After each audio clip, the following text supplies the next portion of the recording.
Halo, assalamualaikum warahmatullahi wabarakatuh. Hai kawan-kawan, berjumpa lagi dengan saya Ahmad Satria Fazlur Rahman, masih tentang sepak bola Piala AFF. Tadi malam saya sudah streaming ya, meskipun streamingnya itu tidak full sampai permainan sampai peluit akhir. Tadi malam kita sudah mengetahui hasil antara Malaysia dan Vietnam, di mana Vietnam menang atas Malaysia 3-0 dan menang menurut saya dengan cara yang kotor. Mengapa dengan cara yang kotor? Karena ya mereka bermain sebagai host, kemudian menurut saya mereka melakukan berbagai macam cara untuk menang. Mereka menang ya dengan 3-0, tapi ada hal yang kontroversi di sini. Kontroversial, dan Malaysia betul-betul dirugikan. Tadi malam saya tidak bertindak netral karena saya mendukung Malaysia. Karena apa? Karena Malaysia dirugikan, benar-benar dirugikan tadi malam. Pertama, dirugikan saat Van Gaal itu menyikut salah satu pemain Malaysia. Itu tidak diberi penalti, harusnya itu diberi kartu kuning. Kalau bisa kartu merah, karena itu sengaja dan berbahaya sikutan ke dada itu. Kemudian yang kedua adalah kartu merah yang didapatkan oleh Azam Azmi. Strike lagi kartu merah. Padahal sebelumnya itu ada pelanggaran terlebih dahulu yang dilakukan oleh Doan Van Gaal, nomor 5 Vietnam ini. Untuk masalah penalti, ya memang tidak, itu adalah hal yang menurut saya tidak kontroversial. Karena penalti tersebut memang sudah ada law game-nya, sudah ada, hukumnya sudah ada, dan memang kalau pelanggaran dekat sejajar dengan kotak penalti, meskipun di luar, maka permainan dimulai dengan penalti. Seandainya pelanggarannya tidak di sana, maksudnya tidak sejajar dengan kotak penalti, maka tendangan bebas atau tendangan percuma. Tapi masalahnya wasit itu tidak memberikan peluit terlebih dahulu untuk pelanggaran dari Doan Van Gaal ini. Doan Van Gaal juga yang menyikut di awal. Ini wasit dari Jepang ini betul-betul memberikan citra negatif kepada kita semuanya. Ya, saya tidak puas dengan permainan tadi malam. Ya meskipun bukan negara saya yang bermain, tapi memang saya sudah bagaimana ya istilahnya, terlalu muak dengan apa yang dipertontonkan oleh Vietnam. Vietnam ini, mohon maaf kepada warga Vietnam, karena Vietnam ini terlalu banyak drama. Meskipun memang tim kita harus mengakui bahwa Vietnam ini adalah tim yang kuat. Oke, saya mengakui itu, bahwa Vietnam adalah strong country in football. Dan di Asia Tenggara salah satu kekuatan yang hebat adalah Vietnam. Ya, I agree with that. Tapi perlakuan mereka kepada negara-negara lain itu menurut saya tidak proporsional. Oke. Terkait masalah Psy War. Ya, memang yang namanya Psy War di awal-awal pertandingan, maksud saya sebelum pertandingan, H-1, H-2 pertandingan, that's okay di dalam sepak bola. Karena dengan adanya Psy War, itu sebuah pertandingan akan lebih banyak dilihat oleh mata manusia, mata penonton. Mata penonton akan banyak tertuju kepada pertandingan itu karena terdapat Psy War. Psy War itu istilahnya adalah iklan ya. Iklan gratis terhadap sebuah pertandingan, sehingga pertandingan itu dinilai pertandingan yang panas. Tapi masalahnya Psy War yang diberikan oleh Vietnam ini berlebihan. Too much lah, berlebihan, dan tidak sesuai dengan proporsional, nggak proporsional. Dan Psy War-nya cenderung meremehkan lawan. Media akan banyak menggoreng ini, di mana Pak Hang Seo memberikan kritikan yang kurang respect lah kepada seorang Kim Pan-gon, seorang pelatih Kim Pan-gon. Kemudian ini pun pernah terjadi kepada Indonesia. Kita runut beberapa pertandingan terlebih dahulu ke belakang, seperti halnya Evan Dimas juga pernah dicederai oleh seorang Doan Van Gaal ini. Kemudian selanjutnya saat SEA Games. Ini kawan-kawan, saat SEA Games Indonesia diberikan fasilitas yang tidak memadai, lapangannya tidak memenuhi standar, rumputnya jelek, dan lapangannya itu ukurannya tidak memenuhi standar untuk latihan sepak bola. Dan ini adalah level SEA Games, ini level timnas, tapi yang diberikan kepada Indonesia lapangan yang seperti itu. Untung saja Indonesia masih bisa juara 3 lah ya istilahnya ya. Menurut saya juara 3 waktu di SEA Games, medali perunggu, itu adalah sebuah anugerah bagi timnas Indonesia karena tidak bisa latihan dengan baik. Nah ini dia Vietnam.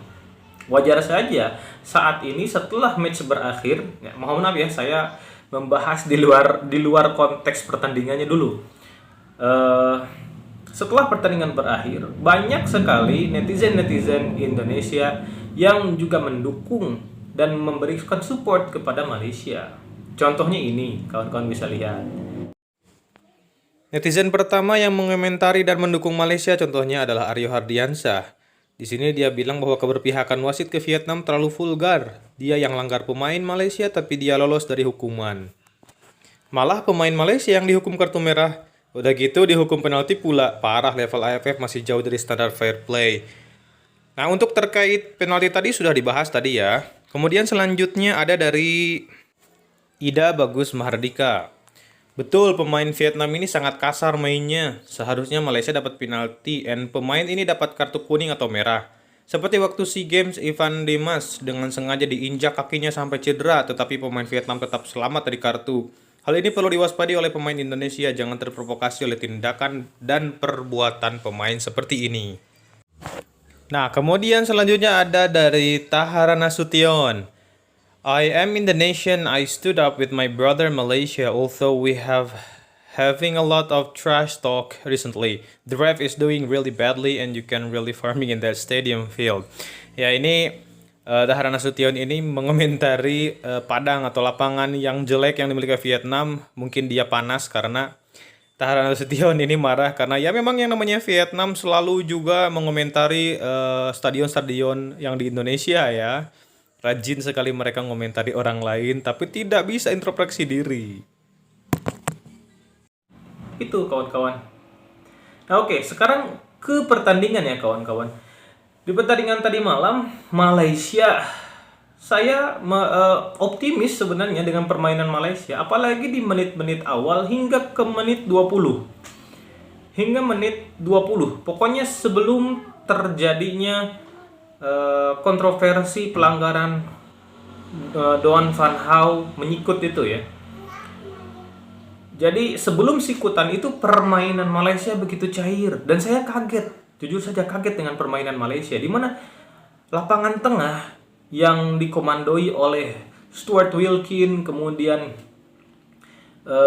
di belakangnya ada Brendan Gunn, itu mampu menguasai ya.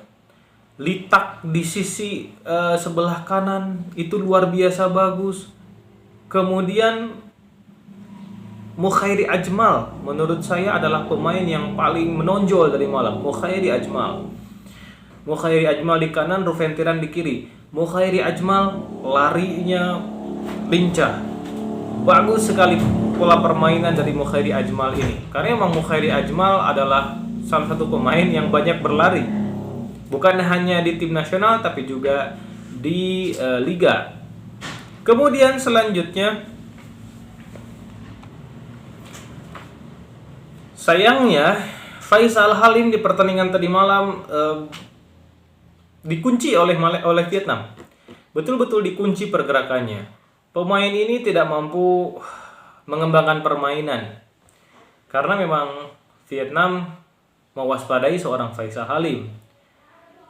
Sehingga yang namanya Darren Lock juga, dia tidak mampu bergerak dengan bebas, apalagi setelah insiden tersebut. Sebenarnya angin itu ada di Malaysia ketika Nguyen Van Toan itu mendapatkan kartu kuning kedua, sehingga langsung mendapatkan kartu merah. Itu anginnya dari Malaysia. Tapi anehnya Malaysia malah bermain lebih ke belakang saat terjadinya kartu merah tersebut. Vietnam bermain 10 pemain, sedangkan Malaysia unggul 5 pemain. Tapi anehnya Malaysia ditekan.